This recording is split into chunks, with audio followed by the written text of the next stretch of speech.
Shalom Bapak Ibu Saudara yang kasih dalam Tuhan Yesus Kristus. Selamat datang di Sabda bagi Anda bersama saya, Pastor Marcel Kanon. Dan sungguh luar biasa di hari Sabtu ini kita bisa renungkan kembali firman Tuhan dari Yohanes pasal yang keempat.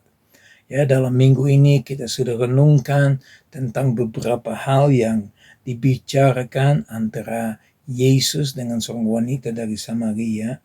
Ya, di mana mereka mulai berbicara tentang air, kemudian mereka membahas tentang hal-hal yang sangat pribadi. Dan kita bertemu atau kita ketemu sampai tempat yang hal yang ketiga, di mana mereka akan bahas tentang penyembahan. Nah, saya ingin baca dari Yohanes pasal yang keempat, ayat yang ke-19 sampai dengan ayat yang ke-20. Ayat 19 kemarin kita sudah baca. Kata perempuan itu kepadanya, Tuhan, nyata sekarang padaku bahwa engkau seorang nabi. Nenek moyang kami menyembah di atas gunung itu. Ini.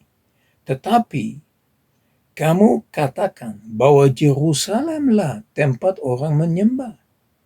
Kata Yesus kepadanya, percayalah kepadaku. Hai perempuan, saatnya akan tiba bahwa kamu akan menyembah Bapa bukan di gunung dan bukan juga di Yerusalem. Kamu menyembah apa yang tidak kamu kenal. Kami menyembah apa yang kami kenal, sebab keselamatan datang dari bangsa Yahudi. Tetapi saatnya akan datang dan sudah tiba sekarang bahwa penyembah-penyembah yang benar akan menyembah Bapa dalam roh dan kebenaran.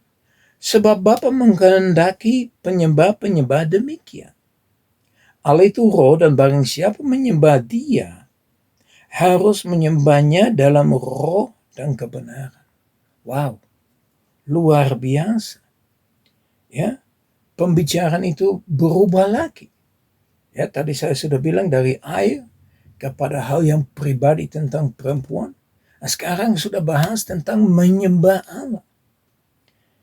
Dan kita harus lihat ya bahwa mereka pertama-tama membahas soal tempatnya. Apakah harus menyembah di gunung ini atau di Yerusalem? Yesus bilang akan tiba waktunya. Dan saya percaya waktu itu sudah ada. Di mana kita tidak perlu ke gunung itu atau ke Yerusalem. Tapi kita dapat menyembah dimanapun kita berada. Di rumah kita masing-masing pun kita dapat menyembah Tuhan. Jadi pertanyaan bukan soal tempatnya. Tapi pertanyaan itu sebetulnya sesuatu yang jauh lebih dalam. Yang pertama, ya Yesus bilang, kamu tidak tahu apa yang kamu menyembah. Kami tahu apa yang kami menyembah karena keselamatan itu datang dari Yahudi. Perhatikan dengan baik-baik. Keselamatan tidak pernah bisa datang dari tempat yang lain kecuali dari Yahudi. Kenapa? Yesus orang Yahudi. Makanya keselamatan itu datang. Dan apakah kita tahu apa yang kita menyembah? Ya. Apakah saudara menyembah Allah yang maha besar? Atau kita menyembah patung? Atau kita menjadi penyembah berhala? Ada begitu banyak hal yang berhala di sekeliling kita yang kita dapat menyembah. Ingat, perintah yang pertama berkata, jangan memiliki Allah yang lain di hadapanku.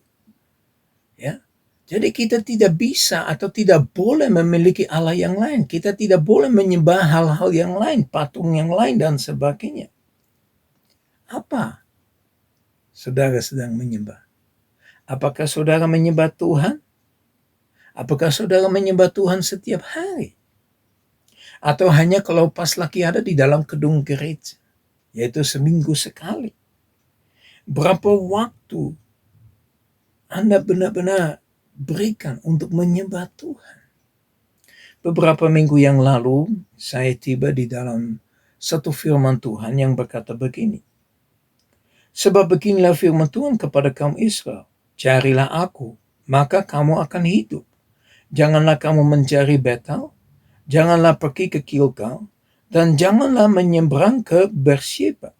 Sebab Gilgal pasti masuk ke dalam pembuangan, dan Betel akan lenyap. Carilah Tuhan, maka kamu akan hidup. Jadi Bapak Ibu Saudara yang kekasih dalam Tuhan Yesus Kristus, kita harus disadarkan bukan soal tempat. Tapi kita perlu cari Tuhan, kita perlu menyembah Tuhan.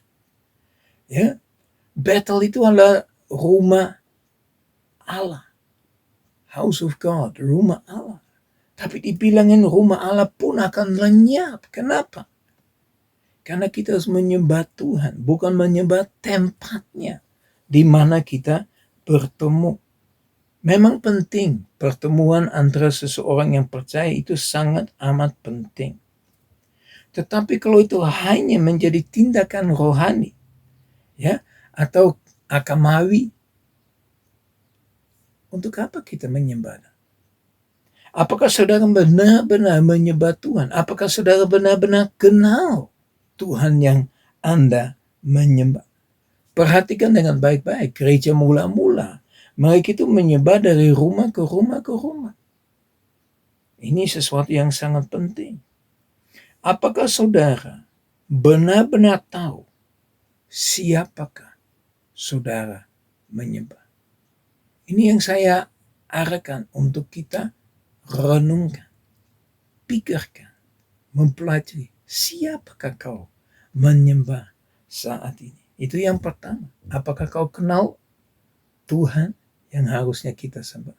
Yang kedua, apakah kita menyembah Tuhan dalam roh dan kebenaran? Perhatikan dengan baik-baik. Roh itu R yang kecil, artinya dari roh kita. Dari tempat yang paling dalam, di dalam hati kita, di dalam tubuh kita. Kita harus menyembah Tuhan. Harus meninggikan Tuhan. Bukan hanya menyanyi satu pujian atau menyanyi satu penyembahan. Tapi itu harus datang dari tempat yang mendalam. Ya, apakah kita sungguh menyembah Tuhan dari tempat yang begitu dalam? Bapak Ibu Saudara yang kasih dalam Tuhan Yesus Kristus, apakah kita menyembah Tuhan dalam kebenaran? Satu pertanyaan luar biasa itu. Apa itu benar-benar menjadi bagian dalam hidup kita? Apakah kita menyembah Tuhan dan pakai topeng, seolah-olah kelihatannya luar biasa, padahal hati kita hancur. Hati kita menjadi jauh. Hati kita tidak ada di dalam tempatnya. Firman Tuhan berkata menyembah Tuhan dalam roh dan kebenaran. Sebagai contoh yang sederhana, di masa libur, apakah Anda libur menyembah Tuhan? Atau Anda tetap setiap hari menyembah Tuhan dalam roh dan kebenaran? Apakah penyembahan itu menjadi lifestyle, cara hidup, bagiannya dalam seluruh kehidupan Anda? Bapak Ibu Saudara yang kasih dalam Tuhan Yesus Kristus, hati-hati kalau kita tidak menyembah. Kenapa? Ingat, Yakobus 1:22 berkata, tetapi hendaklah kamu menjadi pelaku firman, dan bukan hanya pendengar saja.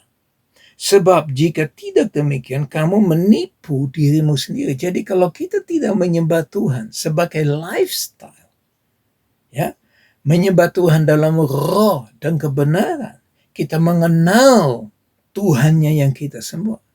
Ya, kalau kita nggak lakukan itu, kita menipu diri kita sendiri. Kita hanya mendengar pesannya, hanya mendengar firman-Nya, tapi kita tidak mau menjadi pelaku daripada firman Tuhan. Bapak Ibu Saudara yang kasih dalam Tuhan Yesus Kristus, mari kita membangun penyembahan dalam roh dan kebenaran mulai hari ini di rumah kita masing-masing. Ini satu undangan, satu ajakan untuk kita menyembah Tuhan terus-menerus. Mazmur 118 ayat 24 berkata begini, inilah hari yang dijadikan Tuhan, Marilah kita bersorak-sorak dan bersukacita karenanya. Dan itulah doa saya. Ya, Anda bersorak-sorak, ya Anda bersukacita karena Tuhan. Karena ini hari adalah harinya Tuhan. Mari kita bersukacita. Mari kita bersorak-sorai. Mari kita menyembah Tuhan. Dimanapun kita berada. Bisa di mobil, bisa di rumah, bisa di mana saja. Tapi ini yang Tuhan minta. Ini waktunya yang sudah tiba. Di mana kita menyembah Tuhan dalam roh dan kebenaran. Mari kita berdoa. Bapa kami di surga, kami datang di hadapan Engkau Tuhan, kami bersyukur untuk firman yang kami boleh dengar pada hari ini Tuhan, dan kami berdoa supaya itu akan tertanam di dalam hati kami Tuhan. Supaya benar-benar kita tahu siapakah kita menyembah. Dan yang kedua Tuhan, supaya kita benar-benar menyembah Engkau dalam roh dan kebenaran. Nggak ada penipuan, nggak ada alasannya kenapa kita menyembah selain karena kita mengasihi Engkau.